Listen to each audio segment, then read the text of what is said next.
introduce o ka ng introduce atong self. Before na, after na to introduce atong self, so i-introduce na to atong title. So sa diha pa lang i-introduce na to atong title. So na-catch lang attention sa mga panelists no kay arak man nila makita to ito yung ilang ang batang research kuan, research title. So na-catch na ilang attention. So ma-curious na sila about ana. So number 3, support answer with evidence. So syempre no, dapat sad kung mo ang imo sa answer kilala jud nga na evidence like ato mo answer ka like mo answer amo nga tanang panelist no kanang unsa man ni katinuod ang inyong ang research.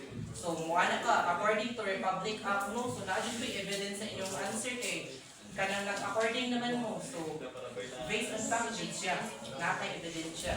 5, lesson before answering. So kuha siya no, fully understand and the question before responding to avoid wrong and incomplete answers. So lesson before answering, so syempre no, paminaw sa dili mo, i-analyze sa nimo ba unsa ka mo answer. So kailangan sa tayo ka ng gitagaan na yung question na answer din ka nila without analyzing it. No, syempre, kuhaan ka, yabusa ka sa pagkuhan.